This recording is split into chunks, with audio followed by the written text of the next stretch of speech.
Hey, Shalom Saints. This is Raah with the Highest Way Ministry coming to you again on the fourth day of the Feast of Tabernacles 2024.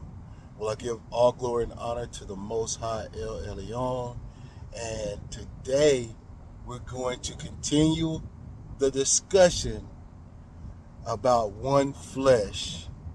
Because here at the Highest Way Ministry, we believe in the sanctity of marriage. Not just any marriage, godly marriage between a righteous sister, female, and a righteous brother, male. So let's recap day 2 and day 3. Well, in day 2, we spoke about coming out of Genesis, man leaving his house, finding a wife, and becoming one flesh.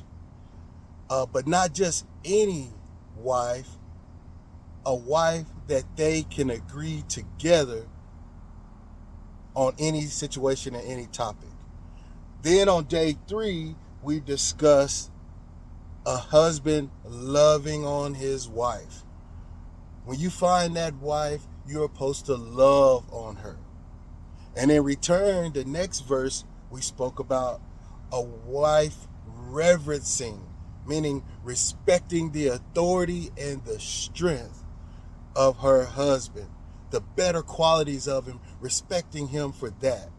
You know, because we discussed arranged marriages, a lot of them didn't start with love, may have ended in love, but there has to be respect from the woman, and the man should love his wife. Well, let's continue today on day 4. Let's pick up another scripture. Let's go to the book of Ecclesiasticus in the Apocrypha, chapter 26 and verse 1. And it says, "Blessed is the man that hath a virtuous wife, for the number of his days shall be doubled." Now, I looked at that word virtuous, and many women already know, or many women in the church should know, Proverbs 31. Whether they live by it or not, that's on them. But when I looked at the definition of virtuous, it said that a virtuous woman is supposed to know what the right thing to do is and do it. So a virtuous woman has characteristics like hardworking, family-oriented, godly, encouraging, and she's business savvy. She doesn't not only know how to be great in these areas, she does them. Like, it actually is what her life is about, right? Many women today want to get their PhDs and degrees and own their own businesses that's nothing wrong with that, right? But you know what they forget to do? Be encouraging, be agreeable with their husband, follow the commandments. Your family, you still got children, right? You're chasing a bag, chasing a dream. You still got children. You got a husband, right? But all you want to do is be hardworking and business savvy. See, a true virtuous woman is the ultimate juggling act, right? I do agree, man. This world revolves around women. And right now, if you look at social media and you look around the world, it's not godly women determining how this world turns out. I challenge and I do these lessons because I don't hear women doing them online. And I'm only trying to encourage and uplift women and men, relationships and marriages, right? It's not a problem to be business savvy. It's not a problem to get your degrees. It's not a problem to be hardworking, but you're also supposed to be having families, having a righteous husband, raising godly children, right? Family oriented, you're supposed to be the whole spectrum of what the Most High created you to be, right? Let's go to the next scripture. Let's drop down to Ecclesiasticus, chapter 26. Let's read verse 3. And it said, a good wife is a good portion, which shall be given in portion of them that fear the Most High. So listen, a good wife is a good portion. So my question would be, then what is a bad wife? A bad wife would be considered a bad portion. And you look at the scriptures and you have to ask yourself why a lot of sisters are not teaching other women. And when you look at what's going on in the world, where are all the stand-up godly women at? And why are they so scared to teach one another? Well, that would explain why there's so many scriptures in here referencing women. Because as the women go, so do relationships, so do raising of children, so do the world go, right? So recapping, we want to be one flesh. We want to agree, right?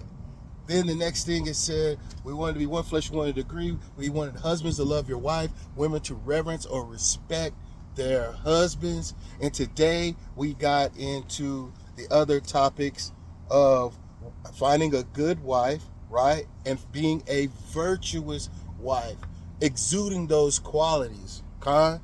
Now, here's the other side of it. I got a bonus scripture for you. Leviticus chapter 20. So, we can see people don't value marriage anymore. And then the marriages that are happening don't work.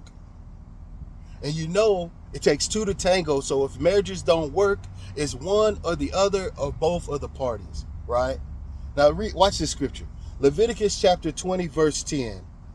And the man that committed adultery with another man's wife, even he that committed adultery with his neighbor's wife, the adulterer and the adulteress shall surely be put to death. Now check this out. Women don't want to get married because men are dogs and they're going to get cheated on. Men say they can't trust women because women are sneaky and they cheat too. Well, do you know that the reason for divorce in affairs is only 34% of the reason why men and women get divorced? You know the number one reason why men and women get divorced is because they never knew what it took or what went into the marriage. Misunderstanding marriage, what it is, the value of it. But everyone's a Christian. Everyone believes in God. But would you believe over 60% of people say that they divorced their spouse because either one did not have a true understanding of what a marriage was supposed to be? They didn't take marriage counseling. They really didn't know the scriptures. And they never really asked their parents. Believe it or not, most people aren't consulting anyone when they get married. Huh? And here's another thing. If you're not married and your spouse cheats on you, your partner cheats on you, it's not adultery. You were fornicating, they were fornicating, you were a whore, and he's a whoremonger.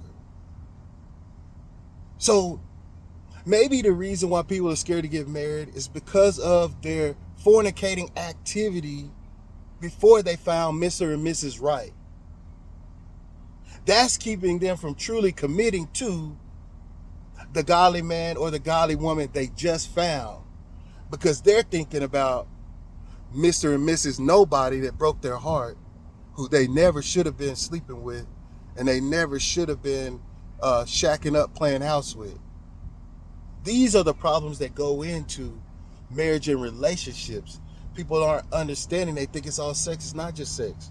Oh, it's just about being able to provide a house and having a good job. Yeah, those things are good, but that's not all of it. It's got to take everything from both parties. And if you come into a marriage and you don't got it, then you got to find it. And if you find what works between you and your spouse, then you fight like hell and you never let it go. And you never let nobody get in between you and that woman or that man that y'all have found what works between you, and you're able to agree together, and you're able to love on each other and respect each other and raise a proper family. Man, you stand up tall and you fortify yourself against all others. We don't care what your relationship look like. We don't care who you dated. We don't care what nobody say, because what we got works. I'm 24 years in, and it wasn't all fireworks and roses. But when we found better and we learned better, we started to do better. And that's what I want for you. That's my lesson. I went long again, trying to keep these things shorter than 10 minutes. But I pray you were blessed. I pray I said something that helps you. See you tomorrow on the 5th day. Enjoy your Feast of Tabernacles. Halal. Raah, I'm out.